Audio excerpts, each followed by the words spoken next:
When did you get into gaming? The 2020s? 2010s? Maybe even before that, in the prehistoric times? The gaming industry started off so humbly. I mean, look at these graphics. But not long after this, things began to rapidly accelerate. It started with primitive pixel art, and that ran its course for a few generations. Then 3D graphics hit the scene, and we were truly off to the races. Games on the next generation would look unimaginably beautiful, and even games released at the end of a console's generation would look insane compared to games released at the beginning. But what about the games between those jumps? Everyone's seen the jump from Super Mario Bros. To Super Mario Bros. 3. But what about from Hydlide to The Legend of Zelda? Games released only a year apart, and yet you can still spot the graphical improvements. Allow me to take you on a journey across the history of gaming as we document the way games have looked year by year. And hopefully, along the way, we gain an appreciation for what it took to get to where we are today. Welcome to the evolution of graphics, and we're about to dive headfirst into 1983.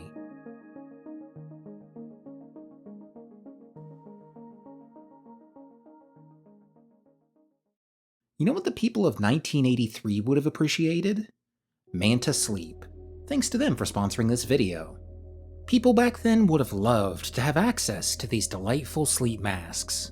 They would no doubt go bonkers for a sleep mask with Bluetooth capabilities. Imagine how much they would enjoy being able to fall asleep to some of their favorite contemporary songs. Or they could use the Manta White Noise Machine. That'd be useful for blocking out the sounds of all the dinosaurs roaming around. Click the link in the description and use code PRETZEL to save 10% off your order. Thanks again to Manta Sleep for sponsoring this video. Back to it. Sorry to all my pre-NES home console enjoyers, but I figured this was the best place to start. But hey, since this is the very start of the series, I guess it would be important to give some context about the market before Nintendo stepped in. And also, sorry to my arcade and home computer enjoyers, but we'll mostly stick to home consoles here. It's just what I'm most familiar with. Anyway, 1983 was the year of the famous video game crash. The market was flooded with pricey consoles and not a whole lot of great games to play on them.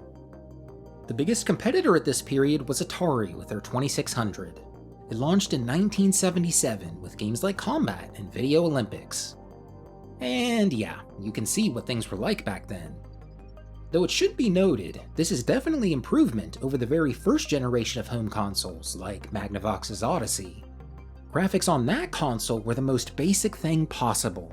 You're usually just controlling a white box on a screen, and then you place a physical overlay on top of your TV screen that gives some context to the game. Here's the game Simon Says. You can see beneath the overlay, you and player 2 are just moving boxes around. The quote, graphics aren't really built into the game, they're a physical object in the real world. Most games on the Odyssey are like this. But with the Atari 2600, the console can actually physically depict the context of the scene. Pretty primitively, I might add, but it's still a lot more than the Odyssey could do. Look at Street Racer here, one of the first games released for the console in 1977. Again, pretty simplistic, but you can tell that you're controlling what's supposed to be a car. That's it though, you don't get many other details. Compare that to Mario Bros., which released in 1983, the same year as the crash. Still not the best, but things have slightly improved. There's pipes, enemies, a character with a face, how about that? Not that big of a jump though, right? From 1977 to 1983, you get this jump in graphics. Compare that to the jump from 1997 to 2003. It's unbelievable. I guess that goes to show the Atari 2600 didn't have enough juice for developers to eke out later in the console's lifespan. With some of the later consoles we'll eventually look at, you'll see a big difference between the first and last games released on the systems. But with the Atari 2600, not so much. And Mario Bros. Earlier wasn't even the last game on the console. Xenophobe was one of the last games for the system, and it was released in 1991. Definitely a noticeable difference compared to Street Racer, but not by much. All of that is to say, the Atari did impress at the time, but graphics kinda stagnated on the console for a bit. Which makes the Nintendo Entertainment System seem even more impactful. Known as the Famicom in Japan, it launched exclusively over there in July of '83. To showcase the difference between the consoles, I need not show you more than Donkey Kong released on the 2600 and Donkey Kong released on the Famicom only 1 year later. The upgrade is obvious. I'm not a technical guy, so I won't get into the weeds about the specific hardware upgrades in the series. I kinda just want to focus on the consumer side. Imagine someone walks into an electronics store and sees two TVs, one with Donkey Kong on the 2600 and Donkey Kong on the Famicom. People would immediately notice more sprites on the screen, more colors, and just overall more detail to everything. Just look at Donkey Kong on the 2600. He's literally just a brown blob with a neutral emoji face. Mario doesn't even have overalls. Though there is this little dot in his chest. Maybe that's how they conveyed he's wearing overalls. Pretty impressive sprite work to try and actually be able to convey that with just a simple pixel over his otherwise completely red body. It also helps that we know Mario wears overalls, but still, they had to work with the hardware. And the hardware of the Famicom was a lot stronger. Developers could blow past limits they had in place for the 2600. While this port of Mario Bros. Released on the 2600 to Western audiences in December, Japan was playing this on the Famicom 3 months prior. Alright, I think we got enough comparisons to the 2600. What games did the Famicom get in 1983? Admittedly, not much. Only 9 games released for the console in its first year. Well, what were they? One of them was Donkey Kong, and another was Donkey Kong Jr. I always liked Jr.'s visuals more than the original. Something about the bright green of the trees and the colorful fruit make this feel like a fun adventure through the jungle. The original feels like you chasing Donkey Kong through an industrial district. Kinda bleh, if you ask me. Though the later levels of DK Jr. get kinda funky. It feels like more artistic energy was put into this compared to Donkey Kong. They wanted this to feel like a journey through believable places. This feels, well, arcadey. And just to be clear, Donkey Kong Jr. was also released in the arcade, just like Donkey Kong. But I guess DK Jr.'s direction is emblematic of artists and developers wanting to give more context to games. Not all, but a lot of arcade games at the time had you playing in black voids. Like Donkey Kong, of course, but also Pac-Man, and also all those space games. I'm sure a lot of developers wanted to make space games, but I'm sure they also appreciated how easy it was to portray the vast emptiness of space. Donkey Kong Jr. obviously isn't the first to try and place the game in a quote world that makes sense, but it's interesting seeing the comparison between it and the first game. By 1983, arcade games have already started to lean away from that black void look with stuff like Dig Dug and Pole Position. But here on the Famicom, Nintendo was trying to work things out. They were slowly learning the hardware. Before we get to the other game that was on the Famicom at release, I want to briefly talk about a type of game that you saw a lot of back then. To me at least, it seems like people were drawn to video games that recreated some activity they were familiar with in real life. All the way back with the Odyssey, there were games like Simon Says. You boot that game up and you immediately know the rules. It's relying on your knowledge of the game in real life to inform you how to play the video game. But even past that, on the Atari 2600, there were games like Video Chess, Backgammon, Casino. Developers loved to make video games out of classic games people had been playing for decades. And I understand the appeal. I got into playing solitaire in real life recently. It's fun to work my brain like that in a physical medium. But I'm sure, like a lot of you, I was introduced to solitaire through it being bundled with Windows.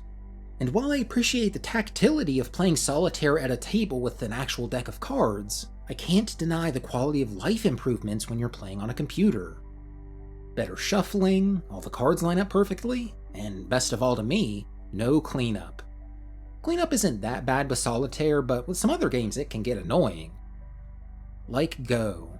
I've never played Go before, but look at this board. This would take a bit to sort all the pieces and clean up. Or you could just play Gomoku Narabe Renju. Released a month after the Famicom came out, it provides all the fun of playing Go without all the pain of cleaning up. I bet it was charming to see one of your favorite board games replicated in a digital medium. Plus, there's an art to replicating real-life games like this. It's skeuomorphism. They could have made the screen look like anything, like maybe ships in space or army men on the battlefield. But no, they recreated the look of an actual Go board. Same with Mahjong, which was released on the same day. I guess it was simple for the artists to recreate objects they could physically hold in their hands, and for players to resonate with something they already love. The familiarity must have been comforting, which most likely made games like Popeye feel so fantastical. Popeye was the third and final launch game for the Famicom in 1983. I feel like this best represents what modern games are like out of the Famicom launch lineup. It plays a lot like Donkey Kong, with you only going through a few stages before it repeats endlessly. But the big difference to me are the stages. They're easily recognizable environments. These are the docks, this is a street, and this is a boat.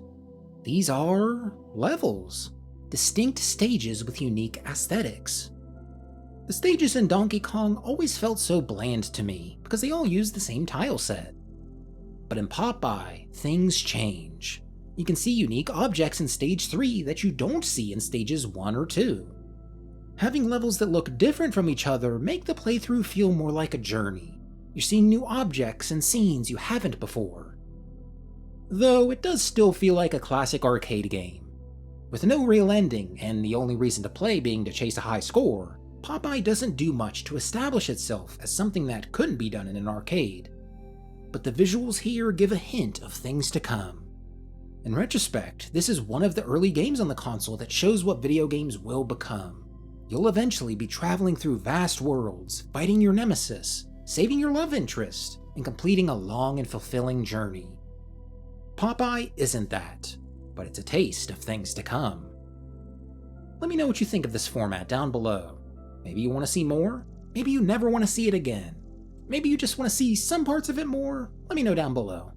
Things will be a bit slow going at first, but once, and if, the project is all said and done, I think it'll be a cool series to binge and really soak in. Thanks for watching, Pretizens. See you all next time.